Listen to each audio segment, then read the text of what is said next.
नमस्कार, news at one में आपका स्वागत है और मैं हूं आपके साथ शीतल शर्मा। इस वक्त अब 1 बज चुके हैं और 1 बजे वक्त तो चलता है इस वक्त की तमाम बड़ी खबरों पर नजर डालने का और उन खबरों पर विस्तार से चर्चा करने का, विस्तार से जानकारी आप तक पहुंचाने का। तो आज की जो पहली बड़ी खबर रहेगी, आप समझ गए होंगे, पीछे कुछ तस्वीरें चल रही हैं और इन तस्वीरों से आपने समझ लिया होगा कि आज का प्रमुख मुद्दा और बड़ा मुद्दा क्या होने वाला है। आज का जो बड़ा मुद्दा है वो दिल्ली विधानसभा चुनाव से जुड़ा मुद्दा है। दिल्ली विधानसभा चुनाव की तारीखों का ऐलान होने के बाद अब दिल्ली के अंदर घमासान देखने को मिल रहा है और कभी आपदा से लेकर झुमलू तक और अब शीशमहल से लेकर राजमहल तक की राजनीति बहुत ज्यादा तेज हो गई है। अरविंद केजरीवाल यानी सीएम हाउस पर अब भारतीय जनता पार्टी लगातार सवाल उठा रही है और आम आदमी पार्टी की तरफ से भी राजमहल को लेकर एक बड़ा मुद्दा बनाया गया है। बड़ी खबर है, दिल्ली में चुनाव से पहले सियासी ड्रामा नजर आ रहा है। सीएम आवास वर्सेस पीएम आवास को लेकर यह हंगामा है, यानी शीश महल और राजमहल कहा जा रहा है। आप और बीजेपी में शीश महल पर आरोप प्रत्यारोप जो है वो जबरदस्त देखने को मिल रहा है। बीजेपी ने शीश महल का वीडियो जारी किया है और वो वीडियो भी इस वक्त काफी ज्यादा वायरल हो रहा है। तो देखिए, इस वक्त दिल्ली विधानसभा चुनाव से पहले पूरी तरीके से ड्रामा नजर आ रहा है और राजनीतिक पार्टियां जो भी अपने अपने स्तर पर कर सकती हैं, अपने अपने लेवल पर कर सकती हैं, वो कर रही हैं।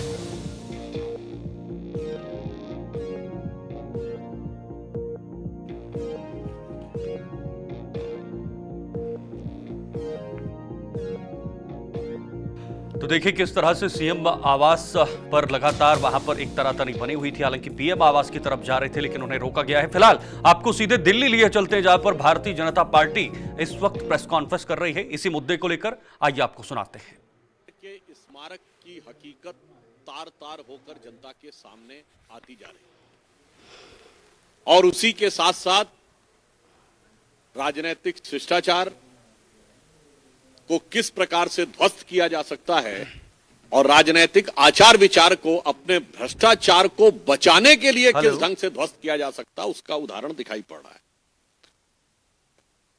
आज जिस प्रकार के घटनाक्रम और जिस प्रकार का भोंडा प्रदर्शन आम आदमी पार्टी के नेता सदन संसद में और एक मंत्री यानी नेता सदन श्री संजय सिंह और मंत्री श्री सौरभ भारद्वाज के द्वारा हुआ, वो जितना भी प्रयास कर लें, परंतु शीश महल जो केजरीवाल जी की विलासिता का स्मारक है और इट इज द म्यूजियम, इसे अब वो बचा नहीं सकते। दिल्ली की जनता को जिस निर्लज्जता के साथ लूटकर इस शीश महल का में अनेक प्रकार की सुख भोग की वस्तुओं का संग्रहालय बनाया गया, उस हकीकत से वो बच नहीं सकते। और इसी से बचने के लिए जो कुछ उन्होंने आज किया है वो राजनीतिक दृष्टि से उच्छृंखलता, उद्दंडता और अराजकता का एक भोंडा प्रदर्शन है जो आम आदमी पार्टी के नेचुरल कैरेक्टरिस्टिक, स्वाभाविक प्रवृत्ति के अनुरूप है। इस विषय का तकनीकी पक्ष भी बताएंगे, मगर उससे पहले मैं बताना चाहता हूं, यह आम आदमी पार्टी का नेचुरल कैरेक्टर है कि हमेशा अराजकता पैदा करना, और इसी कारण माननीय प्रधानमंत्री जी ने इन्हें आपदा कहा है।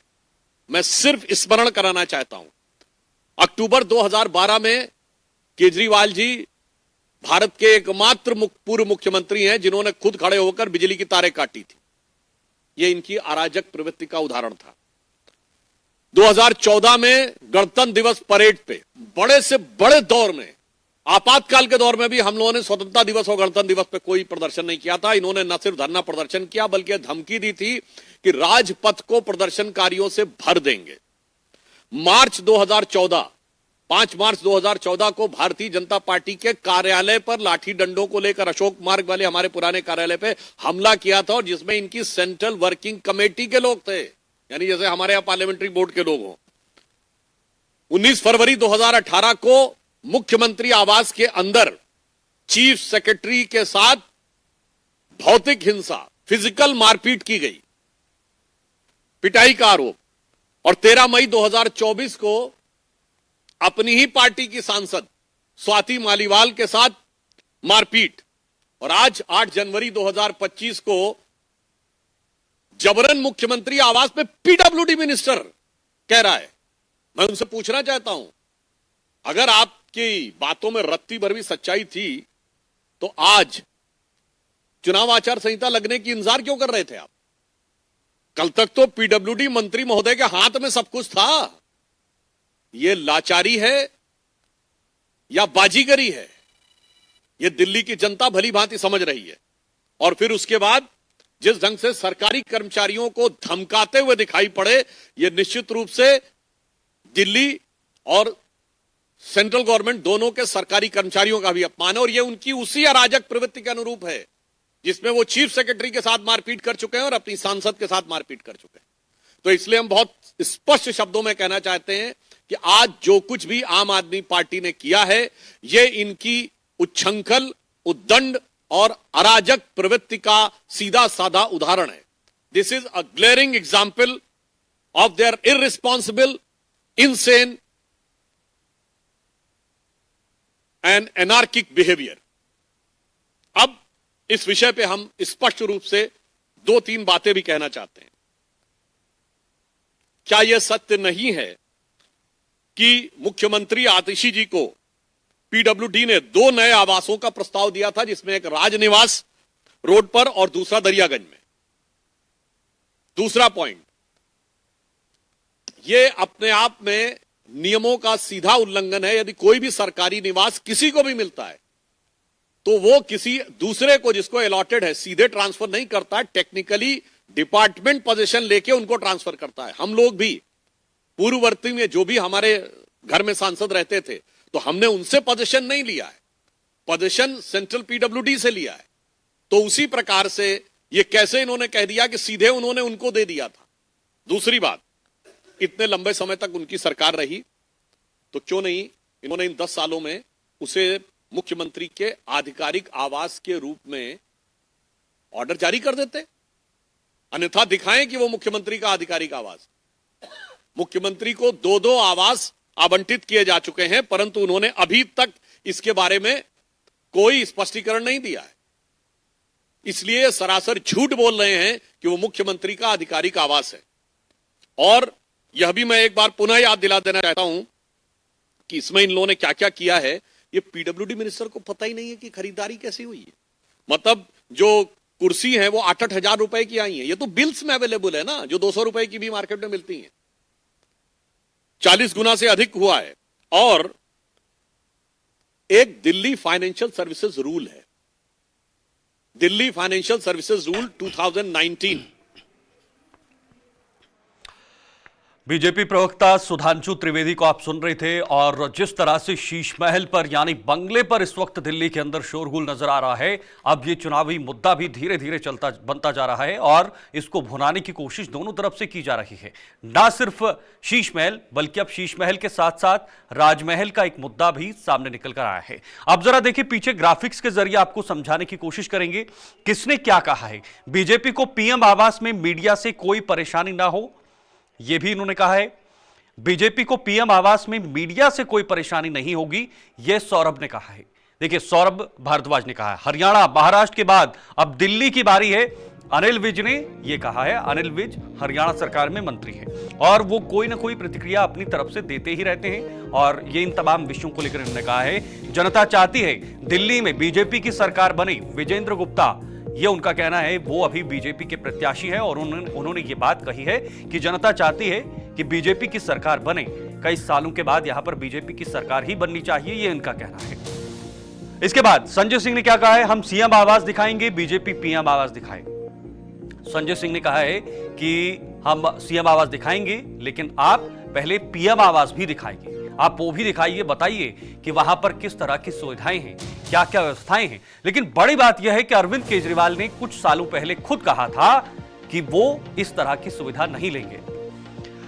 6 फ्लैगस्टाफ रोड आवास में अवैध निर्माण कराया गया है। बीजेपी के आरोप केजरीवाल पर जो लगाए गए हैं, उसको लेकर बीजेपी ने जो आरोप लगाए हैं उसको लेकर बातचीत है। 6 फ्लैगस्टाफ रोड आवास में अवैध तरीके से बनाया गया है। रेनोवेशन के नाम पर सारे नियम तोड़े गए हैं। ये भारतीय जनता पार्टी ने अरविंद केजरीवाल पर आरोप लगाए हैं। 10,000 गज का बंगला 35,000 गज का बना दिया है, यानी इसको स्ट्रेच कर दिया है, बढ़ा दिया है। छोटा बंगला नहीं, बहुत बड़ा बंगला बना दिया है, ये भी आरोप है। देखिए, बहुत सारे आरोप जो हैं वो भारतीय जनता पार्टी ने लगाए हैं। Floor area ratio, ground coverage के नियमों का उल्लंघन किया गया है। ये देखिए, आप ध्यान से देखिए, ये तमाम आरोप भारतीय जनता पार्टी ने लगाए हैं अरविंद केजरीवाल पर। हालांकि जवाब भी आया है, उस जवाब में क्या कुछ है वो भी आपको दिखाएंगे। लेकिन बड़ी बात यह है कि अब आपस में ही बंगलों पर लड़ा जा रहा है, लोगों के मुद्दे कहीं दूर नजर आ रहे हैं। खुद को आम आदमी बताकर दिल्ली की जनता को ठगा है, खुद को आम आदमी बताकर। और यही मुद्दा अरविंद केजरीवाल का जब वो सियासत में आए थे, अनशन के बाद, जब वो एक लंबा वहां पर लोकपाल बिल को लेकर अन्ना हजारे के सपोर्ट में थे, उसके बाद जब आए थे तो उन्होंने कहा था कि भाई हम तो आम आदमी की तरह रहेंगे, हमें तो बंगला नहीं चाहिए, हमें तो कोई प्रोटोकॉल नहीं चाहिए, हमें तो कोई सुविधा नहीं चाहिए।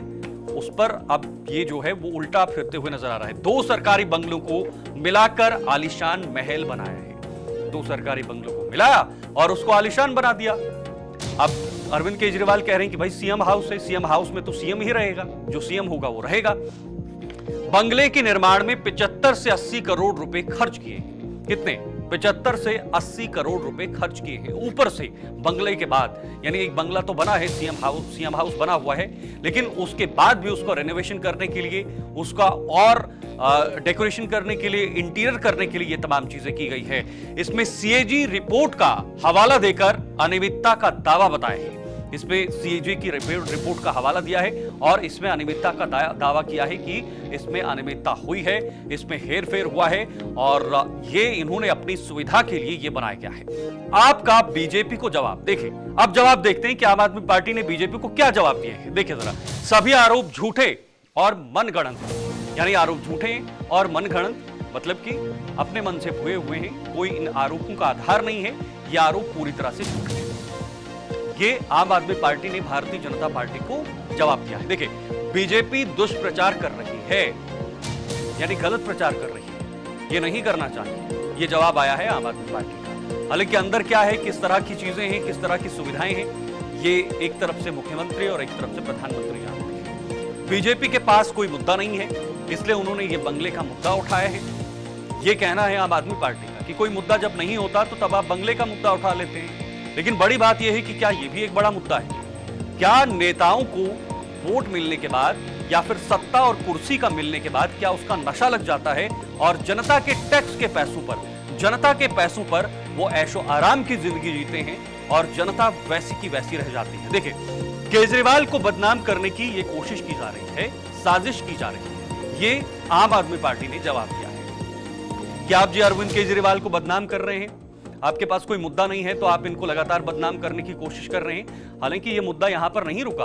आम आदमी पार्टी ने अब पीएम आवास को दिखाने की भी बात कही है। संजय सिंह जो सांसद हैं, आम आदमी पार्टी से राज्यसभा सांसद हैं, उन्होंने लगातार ये मांग की है कि आप भाई पीएम आवास दिखाइए कि वहां पर आपने पीएम आवास को लेकर कितनी सुविधाएं दी हैं, कितने वहां पर चीजें हैं, कैसा इंटीरियर है।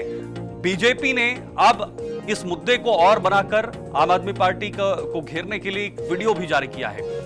सीएम आवास केजरीवाल की निजी संपत्ति नहीं है, ये आम आदमी पार्टी ने कहा है, बीजेपी को जवाब दिया है कि भाई ये कोई पर्सनल प्रॉपर्टी नहीं है, ये सीएम आवास है और सीएम आवास जैसा होगा वहां पर कोई भी मुख्यमंत्री होगा, वो मुख्यमंत्री आएगा, वो इसी सीएम आवास में बैठेगा। लेकिन बात फिर वही पुरानी याद आ जाती है ना 2012-13 की, कि जिस प्रकार अरविंद केजरीवाल ने अन्ना आंदोलन के बाद कहा था कि मैं इस तरह की सुविधाएं नहीं लूंगा, और इस पर अब सवाल खड़े होते हुए नजर आ रहे हैं। अब भारी कौन पड़ेगा, कौन आगे निकलेगा इस रेस में, कछुए और खरगोश की चाल में कौन आगे निकलेगा, ये देखना बेहद ज्यादा दिलचस्प है। लेकिन ये लड़ाई अब और इंटरेस्टिंग होती हुई नजर आ रही है। लोकसभा चुनाव में भारतीय जनता पार्टी दिल्ली वालों का दिल जीतने में कामयाब रह चुकी है, लेकिन विधानसभा चुनाव में क्या भारतीय जनता पार्टी यहां पर बढ़त बनाएगी, यहां पर क्या उलटफेर करेगी, या आम आदमी पार्टी की सरकार एक बार फिर से बढ़त बनाते हुए नजर आएगी?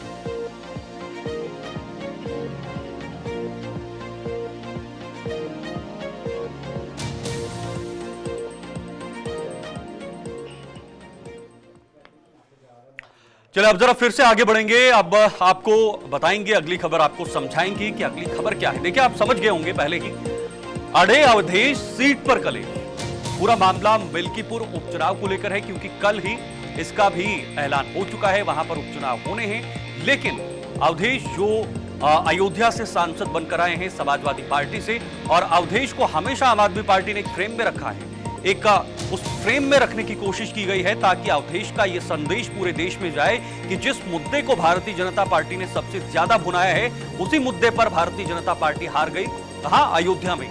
अब अवधेश का यह कहना है कि भाई उनके बेटे को टिकट दीजिए। देखिए, बड़ी जानकारी है, मिल्कीपुर उपचुनाव के लिए सपा में खींचतान नजर आ रही है। उत्तर प्रदेश में सांसद अवधेश प्रसाद और सपा नेता आमने सामने हैं, और यह कहा जा रहा है कि वहां पर जो जिला सपा कमेटी है, उनके सामने अवधेश प्रसाद अपने बेटे को वहां पर प्रत्याशी बनाना चाहते हैं। समाजवादी पार्टी की जिला टीम वहां पर नाराज दिखाई दे रही है और अवधेश का वहां पर विरोध हो रहा है। यह मिल्कीपुर उपचुनाव के लिए समाजवादी पार्टी में खींचतान है, क्योंकि मिल्कीपुर में उपचुनाव होना है। यह अवधेश की सीट थी और वो सांसद बनने के बाद ये सीट खाली हो गई। अब वो चाहते हैं कि वहां पर उनका बेटा प्रत्याशी बने, उनका बेटा चुनाव लड़े और वो वहां से सीट जीते। समाजवादी पार्टी की जो जिला टीम है वो नाराज नजर आ रही है, क्योंकि उनका कहना है कि भाई अगर अवधेश प्रसाद के बेटे यहां से जीतते हैं या सीट उनको मिलती है तो ये परिवारवाद का एक संदेश जाएगा। अब जिस सांसद को, जिस बड़े चेहरे को संसद के अंदर या जब भी अखिलेश यादव कोई प्रेस कॉन्फ्रेंस करते थे तो उनके फ्रेम में इनको रखा जाता था, क्या ये एक छोटे मोटे डेंट के रूप में इसे देखा जा सकता है? और अगर है तो इस डैमेज को कंट्रोल करने के लिए समाजवादी पार्टी का अगला कदम क्या होगा? समाजवादी पार्टी इस मामले को कैसे भुनाएगी? हालांकि अभी तक अखिलेश यादव की इस पर कोई बड़ी प्रतिक्रिया नहीं आई है, कोई बड़ा रिएक्शन नहीं आया है, लेकिन क्या रिएक्शन होगा यह देखना होगा। क्या इस स्थिति को समाजवादी पार्टी संभालने में कामयाब होगी? कलेश थोड़ा सा और बढ़ जाएगा। रजा अब्बास हमारे साथ फिलहाल जुड़े हुए हैं, हमारे सहयोगी हैं। रजा, ये मामला जो है वो कहां तक जाएगा? क्योंकि अवधेश प्रसाद एक बहुत बड़े चेहरे के रूप में उभर के आए थे जब इन्होंने अयोध्या जीता था, और अब जाकर ये मामला बढ़ रहा है। जरा बताइएगा जमीनी हकीकत क्या है, क्या स्थिति है, और कैसे इसको नियंत्रण करने में जो समाजवादी पार्टी है वो इस वक्त काम कर रही है? देखिए शीतल, हम आपको बता दें, ये एक्सक्लूसिव खबर जेके न्यूज के पास है कि आपस में गुटबाजी चल रही है। जिला टीम नाराज है सांसद अवधेश प्रसाद से, इसलिए नाराज है क्योंकि अवधेश प्रसाद कई वर्षों से लगातार कई बार के विधायक रहे हैं मिल्कीपुर सीट से। उन्होंने विड्रॉ किया, फिर सांसद का चुनाव लड़ा। 2024 में वो लोकसभा से सांसद हो गए, समाजवादी पार्टी की टिकट से वो जीते अयोध्या से, और वर्तमान में वो सांसद हैं। अब वो जी चाहते हैं कि उनके बेटे अमित को टिकट मिल जाए वहां से, मिल्कीपुर से। वहां की जो जिला कमेटी की टीम है, जिला सचिव है, जिला अध्यक्ष है समाजवादी पार्टी के, वो निरंतर ये कहते हैं 20-25 वर्षों से लगातार समाजवादी में वो हैं और निरंतर उन्होंने मेहनत की है। अब अवधेश प्रसाद सांसद बन गए, इसका मतलब ये थोड़ी है कि हम लोग का नंबर नहीं आएगा, हम लोग को टिकट मिलना चाहिए, हम मिल्कीपुर से लड़ें, ताकि दूसरे चेहरे भी पार्टी के उभर के आए और वो दूसरी टीम भी जो है अयोध्या में और मिल्कीपुर में तैयार हो सके। मगर लगातार बाप के बाद बेटा, उसके बाद सिलसिला उनके परिवार कर रहे, ये एक तरफ का कब्जा नहीं रहेगा। इस वजह से जिला कमेटी की टीम अवधेश प्रसाद आमने सामने है। अभी जैसे पूर्व में उपचुनाव हुए थे, वहां मिल्कीपुर की सीट का भी ऐलान हुआ था, मगर मिल्कीपुर की सीट जो है कोर्ट का स्टे हो गया था, जिसके साथ चुनाव नहीं हुआ था। उसमें अमित को टिकट मिल गया था, मगर वो चुनाव लड़ नहीं सके थे क्योंकि चुनाव स्थगित हो गया था। फिलहाल अब वर्तमान में 5 तारीख को जब चुनाव है तो वहां पर खींचतान शुरू हो गई टिकट को लेकर, और जिला स्तर की टीम ये कहती है कि हम लोग लगातार कई वर्षों से वेट कर रहे थे, हम लोग को भी मौका मिलना चाहिए। दूसरे कार्यकर्ता, दूसरे नेता क्यों नहीं मौका मिल रहा है उनको टिकट देने का? अब अखिलेश यादव की टीम में यह खबर आ गई है और अखिलेश यादव इसका निस्तारण में लगे हुए हैं। 1-2 दिन में वो मीटिंग बुला के जिला कमेटी अवधेश प्रसाद की मीटिंग करा के इस गुस्से को और इस खींचतान को कम करने का प्रयास करेंगे। लेकिन रजा, जिस तरह से इस चेहरे को प्रदर्शित किया गया था समाजवादी पार्टी की तरफ से लोकसभा चुनाव के बाद, देखिए जहां पर संसद के अंदर भी वो हमेशा सपा प्रमुख अखिलेश यादव के पीछे बैठे होते थे और एक फ्रेम बना होता था कि भाई ये उनके पीछे हैं और इन्होंने बीजेपी को अयोध्या में हराया है। वो एक बड़ा संदेश देने की कोशिश की गई थी पूरे देश के अंदर राजनीतिक मायनों से।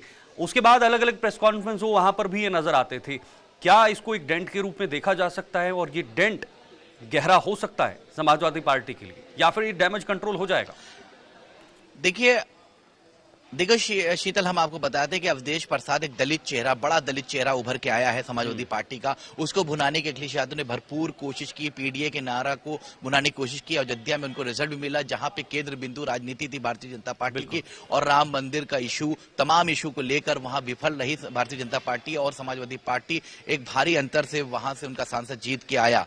तो जाहिर सी बात है कि वहां पर जो दूसरे दलित नेता हैं वो ये कहते हैं कि हम लोग क्यों नहीं फ्रंट पे आ सकते, दूसरा अवधेश प्रसाद हम क्यों नहीं बन सकते। क्या बात है कि बाप के बाद बेटे को टिकट मिलेगा, ये सिलसिला परिवार का क्यों रहेगा। हम लोग 20-25 साल से इस क्षेत्र में राजनीति कर रहे हैं, आखिरकार दूसरी श्रेणी नेताओं की तैयारी की जाएगी कि नहीं की जाएगी, ये अखिलेश यादव से सीधा तौर पर पत्र लिखकर और जबानी तौर पर वहां के जिला कमेटी ने सवाल पूछा है कि हमें कब मौका मिलेगा। क्या ये जरूरी है कि अभी अमित को टिकट मिल जाए, अमित की एज भी कम है, उम्र भी कम है, क्या ये वो सांसद बन चुके तो उन्हीं के बेटे को टिकट मिले। बहरहाल हम भी 20-25 साल से जिला अध्यक्ष रहे, कोई जिला महासचिव रहा, जिला सचिव रहा है, वो भी टिकट की मांग कर रहा है। तो आखिरकार पदाधिकारी जो जिला स्तर के हैं उनकी अनदेखी किस तरह से अखिलेश यादव करते हैं और किस तरह से दोनों का समन्वय मिलाप करते हैं, ये देखने वाली बात होगी।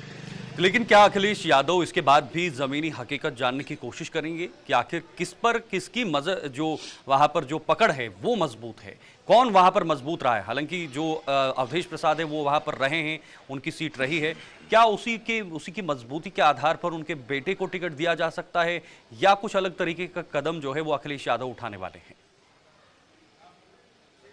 देखिए, इस टिकट की खींचतान में अवधेश प्रसाद का परिवार और बेटा सबसे आगे है, मगर आपको एक बात ये बता दें कि ये खींचतान जो है चलती रहेगी और खींचतान का रिजल्ट ये है कि अखिलेश यादव इसका कहीं ना कहीं विराम कर देंगे, कहीं ना कहीं स्टॉप कर देंगे। मगर फिलहाल आपको एक बात ये बता दें कि अवधेश प्रसाद मुसलसल अपने ही बेटे के लिए टिकट मांग रहे हैं और जाहिर सी बात वो ये कहते हुए नजर आ रहे हैं कि अगर दूसरा कोई लड़ेगा वो हार जाएगा। तो एक तरह से ब्लैकमेलिंग का सिलसिला समाजवादी पार्टी में चल रहा है और अखिलेश यादव के लिए बहुत चिंता का विषय है। अगर वो दूसरे को टिकट देते हैं तो हो सकता है कि अवधेश प्रसाद उस तरह से सीरीज से।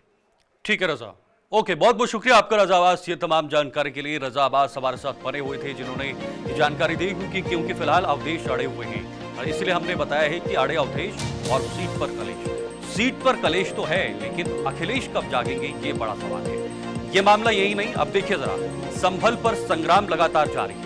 19 नवंबर से 24 नवंबर को जो हिंसा हुई थी, 19 नवंबर को पहला सर्वे हुआ था और उसके बाद संभल का मामला यही नहीं रुक रहा है। संभल का मामला लगातार बढ़ रहा है और संभल पर एक बार फिर से संग्राम देखने को मिल रहा है और इसी मुद्दे पर अखिलेश यादव ने योगी आदित्यनाथ को या फिर सरकार पर, उत्तर प्रदेश सरकार पर एक बार फिर से तंज कसा है। उन्होंने कहा है कि उत्तर प्रदेश में ये खुदाई लगातार जारी रहेगी, ये सिलसिला इसी तरह से आगे चलता रहेगा। लेकिन जो संभल में हुआ था वो सरकार का किया धरा था, यानी जानबूझकर करवाया था। संभल हिंसा को लेकर सपा प्रमुख हमलावर हुए। संभल हिंसा को लेकर सरकार पर उन्होंने कई सारे सवाल खड़े किए। संभल हिंसा एक सोची समझी साजिश रही है, ये अखिलेश ने कहा है।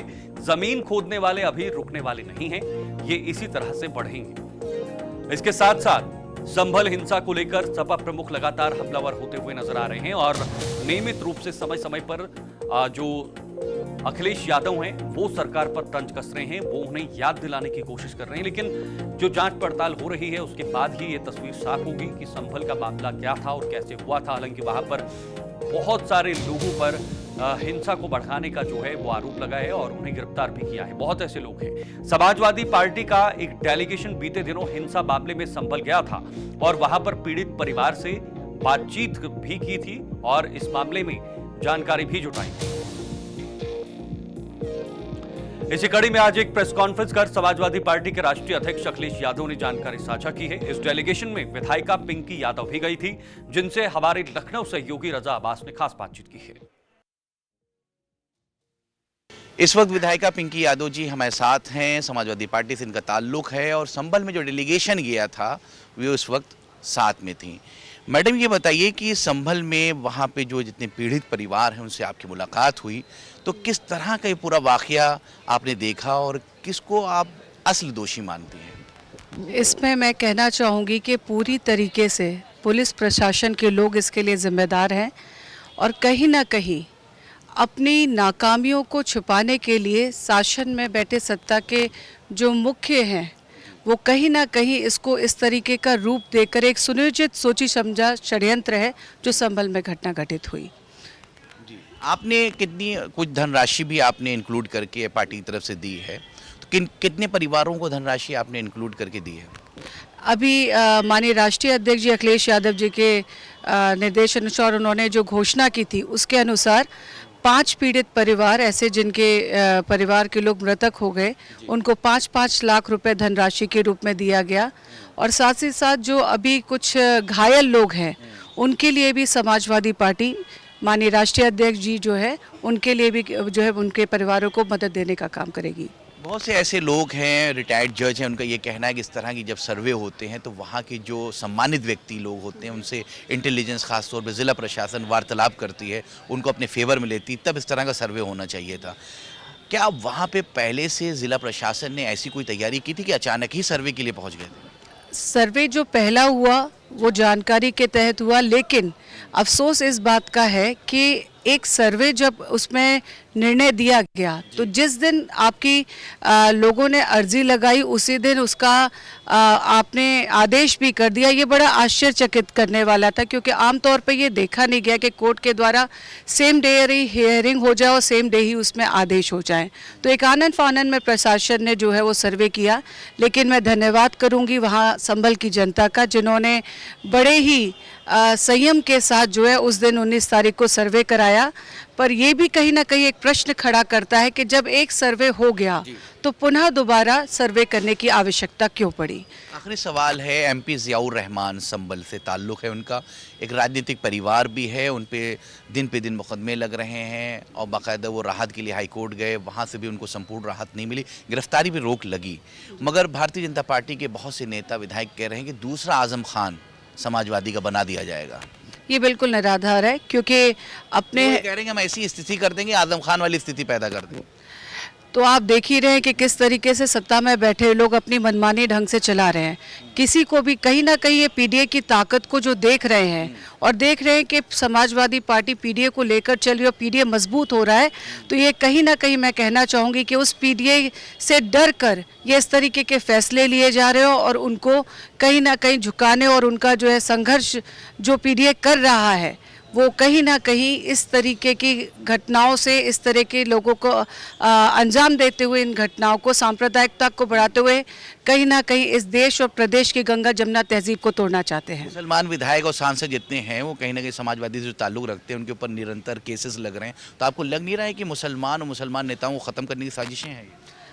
ये सोची समझी रणनीति है और ये चाहते हैं कि इस तरीके का हो, पर मुझे पूरा विश्वास है इस प्रदेश की जनता जानती है कि किस तरीके से ये देश और प्रदेश चलता है, एक गंगा जमुना तहजीब के साथ चलता है, तो वो उनके मंसूबों को कामयाब नहीं होने देगी। ये थी हमारे साथ विधायिका पिंकी यादव जी, जिनका साफ कहना है कि मंसूबे विपक्ष के कामयाब नहीं हो पाएंगे। कैमरा पर्सन किशन के साथ रजा अब्बास, लखनऊ, जेके न्यूज़। अब जरा आगे बढ़ेंगे, अब बात करेंगे चमगादड़ जैसी आंखों वाली चीन ने एक बार फिर से पूरे देश दुनिया में एक वायरस को फैलाकर एक बार फिर से दुनिया में अलर्ट कर दिया, अलर्ट जैसा माहौल बना दिया है। यानी एचएमपीवी पर अब देश में भी अलर्ट हो रहा है, क्योंकि लगातार भारत में भी अब एक दो केसेस आ रहे हैं और बच्चों में यह संक्रमण देखने को मिल रहा है। एचएमपीवी वायरस को लेकर देश में अलर्ट नजर आ रहा है। स्वास्थ्य मंत्री ने कहा हम तैयार हैं। इस स्वास्थ्य मंत्री ने कहा है कि हम पूरी तरह से तैयार हैं और राज्य सरकारों ने भी तैयारी की है। स्वास्थ्य मंत्री, केंद्रीय स्वास्थ्य मंत्री ने इस पर संज्ञान लिया है, लेकिन फिलहाल स्वास्थ्य विभाग अलर्ट मोड पर है। पूरे देश के अंदर अलग अलग जगहों पर इस वायरस को लेकर जो व्यवस्थाएं हैं वो की गई हैं। आइसोलेशन वार्ड्स बनाने की तैयारी की जा रही है और विशेषकर इस वायरस से कैसे निपटा जाए या इससे कैसे एक चेन ज्यादा ना बने, उसको तोड़ा जाए जैसे कोरोना की बनी हुई थी। आज भी हमें वो दिन याद था, जनवरी का वो महीना था 2020 का, जब ये वायरस भारत में एंटर हुआ था, प्रवेश हुआ था कोरोना वायरस, और उसके बाद एक के बाद एक लॉकडाउन भी लगे थे और कई लोगों ने इस वायरस से अपनी जानें गंवाई थी। उसके बाद धीरे धीरे कोरोना वायरस का डाउनफॉल हुआ है। हालांकि कोरोना अभी खत्म नहीं हुआ है। जो एक्सपर्ट्स हम कहते हैं, एक्सपर्ट जब हमारे साथ बात करते हैं तो कोरोना को लेकर भी वो कहते हैं कि अभी खत्म नहीं हुआ। अब एचएमपीवी एक बहुत बड़ी चिंता यहाँ पर बनती हुई नजर आ रही है। इस पर हम बातचीत भी करेंगे। हमारे साथ एक डॉक्टर हमारे साथ बने हुए हैं और उनसे जरा पूरी बातचीत करके जानने की कोशिश करेंगे। वाइस प्रेसिडेंट हैं डीएमसी से हमारे साथ डॉक्टर नरेश चावला जी अक्सर हमारे साथ जुड़ते हैं और अलग अलग विषयों पर ये अपनी प्रतिक्रिया जरूर, अपनी राय जरूर रखते हैं। डॉक्टर साहब, बहुत बहुत स्वागत और बहुत बहुत शुक्रिया, आपने समय दिया। बहुत देर के बाद आज आप हमारे साथ हैं और बहुत अच्छा लग रहा है। डॉक्टर साहब, मैं चाहूंगा कि एचएमपीवी पर आप अपनी जरा जो बेसिक अभी तक जानकारी है वो थोड़ा सा साझा कीजिए ताकि हमारे दर्शक इसको समझ पाएं कि आखिर एचएमपीवी है क्या। शीतल, मैं आपको बता दूं, अच्छी आपके चैनल ने प्रोग्राम किया है, काफी करती हैं। हमारा उद्देश्य एक ही होता है कि दुनिया में कोई अनचाही आए। तो लास्ट टाइम जो 2021 की 2020 की उस दौरान बीमारी अलग थी, बीमारी के अलावा ना पैनिकनेस बहुत ज्यादा थी। हम पहले से थोड़े समझदार होते हैं। जो ये वायरस है न्यूमो वायरस, उसका आज से 7 दिन पहले कोई जिक्र नहीं। ऐसे 7 दिन पहले नॉर्दर्न डिस्ट्रिक्ट्स में देखा गया कि छोटे बच्चों की और बड़े पेशेंट ओपीडी में जगह लाइनें लंबी थी। वो उससे भी बुरी बात, क्रेमेटोरियम्स थे, वहां जगह लाशें जगह ज्यादा आ रही। इनसे बात जो हुई, चीन से कभी भी हमें जानकारी तो अंदाजे लगाने पड़ते। पता चला कि एक नया वायरस, हम अब जानते हैं ये नया वायरस ये 2001 से एग्जिस्टेंस में है। और जो 7-8 केस जो हिंदुस्तान में बच्चों में हुए हैं, उसमें वो पेशेंट्स हैं जिनका चीन जाने का या किसी विदेशी से मिलने का कोई ताल्लुक नहीं है, तब भी उनको बीमारी होती है। बताना इतना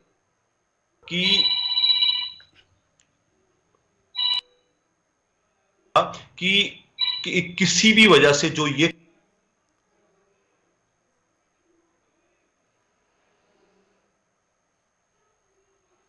डॉक्टर साहब, आप सुन पा रहे हैं?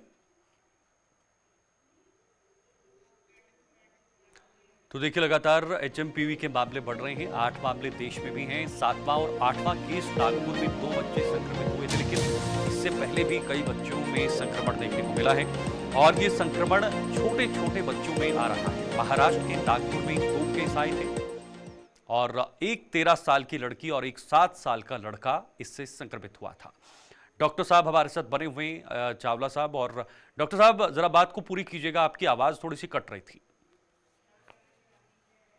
अब मैं दोबारा बता दूं, अभी तक जो केसेस हुए हैं उनका कोई विदेश से ताल्लुक नहीं रहा है। इसका मतलब हम ये मान के चलेंगे, चाहे वायरस का जो खबर हमें चाइना से मिल रही है वो बहुत अच्छी खबर नहीं है। अच्छी खबर नहीं का मतलब कि उनके यहाँ मारधाड़ बहुत ज्यादा हो रही है। तो हमारे जो हिंदुस्तान के लोग डर रहे हैं कि हिंदुस्तान में वो चीज वैसे रिप्लिकेट तो नहीं हो जाएगी। मत भूलिए शीतल, मुझे 2020 का तो याद है ही है। पहले 19 की दिसंबर में और 20 की जनवरी में चाइना में हुआ था। होते होते हमारे देश में 2020 में एग्जैक्ट 21 मार्च को लॉकडाउन लग गया था। हमने बड़े अच्छे से झेला था, बीमारी शांत हो गई थी, हम डरे भी थे वगैरह वगैरह। लेकिन जो 2021 में हुआ था ना, सेम स्टेज अब दोबारा बन रही है। 2021 में वेस्ट बंगाल में इलेक्शंस थे और कुंभ था। अब दिल्ली में इलेक्शंस हैं और कुंभ उससे भी बड़ा माना जा रहा है, महाकुंभ, जिसमें कि कहा जा रहा है 40-50 करोड़ लोग इकट्ठे होंगे। तो मेरी तो आज की तारीख में यही चिंता है, जो अभी तक का स्थिति जो एचएमपीवी वायरस की हिंदुस्तान में है वो इतनी डरावनी नहीं है, इतनी भयावह भी नहीं है। लेकिन हम चीन की स्थिति देखते हैं तो हमें डर लगता है कि वही कहानी यहाँ रिपीट तो नहीं हो जाएगी। लेकिन डॉक्टर तो साहब, आम जनता को जो गवर्नमेंट करेगी, अलर्ट जारी करेगी, वो अलग है। जो एक पिरामिड तैयार हुआ था कोरोना के टाइम में, क्या वो यहां पर बनने की स्थिति है, सिचुएशंस हैं? शीतल, मैं अपनी ईमानदारी से बताऊंगा, हालांकि डर हमें भी लगता है कि वो कहानी रिपीट ना हो जाए, लेकिन जो केसेस हैं वो ज्यादातर बच्चों में आए हैं, नंबर 1। नंबर 2, जो हमें डर लगता है कि जो हमारे बड़े बूढ़े हैं या जो दूसरी कोमोर्बिडिटीज के शिकार हैं, दूसरी बीमारियां हैं, कोई अनकंट्रोल डायबिटीज है, कोई लिवर का कोई फेलियर या lung failure, heart failure, kidney failure, ऐसे हमारी कम्युनिटी में बहुत पेशेंट्स हैं जो किसी इम्यून सप्रेसेंट दवाई पे हैं या जिनकी बीमारी में इम्यूनिटी बहुत कम हो गई है। ऐसी बीमारियां बहुत होती हैं आजकल। हमें डर लगता है कि हम डरे नहीं, आपके चैनल के माध्यम से मैं आम जनता को इतना ही संदेश दूंगा ओके। कि आप डरिए नहीं, ओके। बुरे से बुरे आप जो कोविड-19 प्रोटोकॉल था वो फॉलो कीजिएगा। चलिए, बहुत बहुत तहत क्या होता शुक्रिया। है, ठीक है। इन तहत हम कहेंगे इन लोगों को हमेशा घर से बाहर निकलें ठीक। तो N95 मास्क पहन के निकलें। ओके। और दूसरा सबसे बड़ा जो प्रोटोकॉल है जो आप आसानी से कर सकते हैं, अपनी हैंड हाइजीन को, अपनी जनरल इम्यूनिटी और अपने डाइट का ख्याल रखिए। और तीसरी बड़ी चीज उसमें हमें कम्युनिटी सपोर्ट करेगी कि भीड़ भाड़ कम हो और ठीक है। भीड़ भाड़ में बच सके। ठीक है, 40-50 करोड़ लोगों की ओके। उम्मीद की जा रही है कुंभ में आ जाएंगे, तो आप इमेजिन करिए एक यूपी में 2 यूपी और आ जाएंगे तो क्या होगा। हम इसके लिए डरते हैं, इसके लिए सरकार अलर्ट पे है, मिनिस्ट्री ऑफ हेल्थ भी, ICMR भी, DGHS भी। आई थिंक जो भी फैसला होगा वो जनता को पता चलेगा, लेकिन मैं समझता हूँ जनता भी अपने बचाव में भागीदार बने। एटलीस्ट वो जो कोरोना प्रोटोकॉल है, कोविड-19 प्रोटोकॉल है, उसको फॉलो करना अगर जनता शुरू कर लेगी तो हमें डरने की जरूरत नहीं है। ठीक है, बहुत बहुत शुक्रिया आपका नरेश चावला जी हमारे साथ जुड़ने के लिए और ये बहुमूल्य समय साझा करने के लिए। नरेश चावला जी हमारे साथ बने हुए थे। अब आपको सीधे लिए चलते हैं कानपुर, जहां पर उत्तर प्रदेश के मुख्यमंत्री योगी आदित्यनाथ लाइव हैं। क्या कुछ कहना है, सुनिए जरा। उत्तराखंड की सभी माननीय सदस्यगण, महिला सदस्यगण यहां पर आज उपस्थित हुई हैं, यह एक सराहनीय प्रयास है। मैं स्वागत करता हूं उत्तराखंड विधानसभा की माननीय अध्यक्ष श्रीमती रितु खंडूड़ी जी का। उन्होंने अपनी बात को कही यहां पर और बहुत प्रभावी ढंग से उन्होंने अपनी बात कही। उनका पारिवारिक पृष्ठभूमि राष्ट्र के लिए समर्पण की एक पृष्ठभूमि है। उनके पिता उत्तराखंड राज्य के मुख्यमंत्री भी रहे हैं और भारतीय सेना के एक जनरल के रूप में उन्होंने अपनी महत्वपूर्ण सेवा भी देश को दी है। देश के अंदर इंफ्रास्ट्रक्चर का कार्य कैसे होना है, रोड ट्रांसपोर्ट मिनिस्टर के रूप में भी उन्होंने देश को एक नई दिशा दी।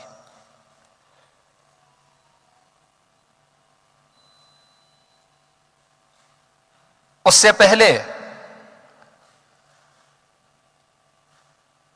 इस परिवार का संबंध उत्तर प्रदेश के पूर्व मुख्यमंत्री स्वर्गीय हेमवती नंदन बहुगुणा,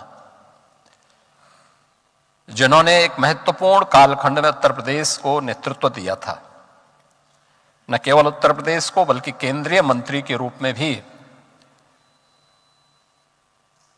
वही परिवार की पृष्ठभूमि उनकी है। तो स्वाभाविक रूप से सार्वजनिक जीवन में कार्य कैसे होना है, कैसे हम अपने आप को एक्सपोजर दे सकते हैं अपने कार्यों के माध्यम से, उनके पास अनुभव और विरासत की एक अद्भुत विरासत है, परंपराएं उनके साथ जुड़ी हुई हैं। आप सब यहां पर एकत्र हुए हैं और मैं कह सकता हूं कि दुनिया के अंदर जिन देशों में जो अपने आप को प्रगतिशील देश कहते हैं, उन देशों में महिलाओं का प्रतिनिधित्व वहां की विधायिका में 10% भी नहीं है। लेकिन मैं इस मामले में कह सकता हूं कि उत्तर प्रदेश में यह प्रतिशत उत्तर प्रदेश विधानसभा में 14 से 15% है और उत्तराखंड में भी 10% से थोड़ा ऊपर है, थोड़ा सा है। आने वाले समय में लगता है कि ये बढ़ेगा ही। वैसे भी कहते हैं ना कि जो सुधरता नहीं उसको प्रकृति सुधार देती है। तो प्रकृति सुधार रही है प्रधानमंत्री मोदी जी के माध्यम से, जब नारी शक्ति वंदन अधिनियम को पारित किया गया।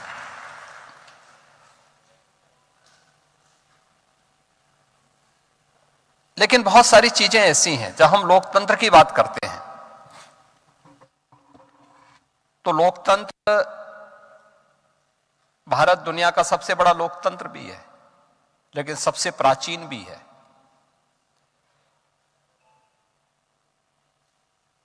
लोकतंत्र हमारे रग रग में बसा हुआ है।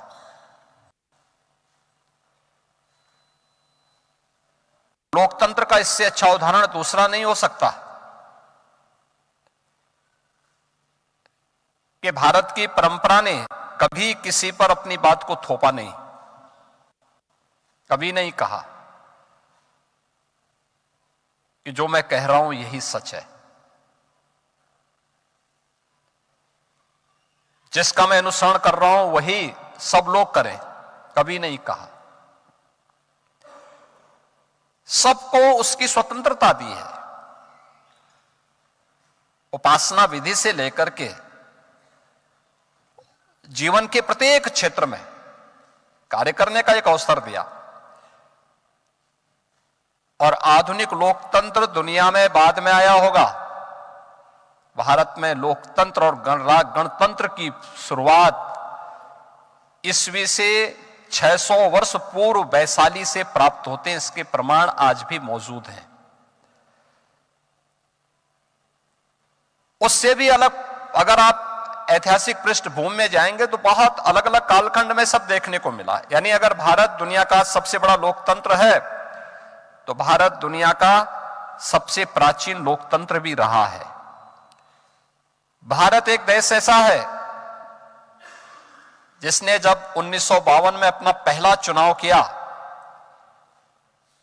तो अगर पुरुष उसमें वयस्क मतदाता के रूप में अपने मत का प्रयोग कर सकता था तो महिलाओं को भी उसी समय 1952 में भी अपने मत को देने का पूरा अधिकार प्राप्त हुआ था। जबकि दुनिया के तमाम ऐसे देश, इंग्लैंड में हमसे बाद में मिला। याद रखना, जो अपने को आधुनिक देश कहते हैं, उन देशों में और दुनिया के तमाम अन्य देशों में महिलाओं को मताधिकार की ताकत भारत से बहुत बाद में प्राप्त हुआ है। यानी भारत इस मामले में दुनिया से बहुत आगे है। और आगे जाते जाते आज भारत जिस दिशा में आगे बढ़ चुका है वह एक बहुत कुछ किए जाने की आवश्यकता है। लेकिन मेरा कहना है कि समाज की व्यवस्था में महिला और पुरुष, नर और नारी दोनों मिलकर के एक व्यवस्था का संचालन करते हैं। दोनों अलग अलग नहीं। ऐसा नहीं कि आप ये कहने लग जाएं कि अब हम लोग यहां आ गए तो उसके बाद अब विद्रोह खड़े करके आप समाज को ही चुनौती देने लग जाएं। ऐसा नहीं। याद रखना, इसकी शुरुआत परिवार से होती है, घर से होती है। देखिए, मैं आपके सामने एक उदाहरण देता हूं। 2017 में सरकार बनी। प्रदेश के अंदर अलग अलग जनपदों में मुझे जाने का अवसर प्राप्त हुआ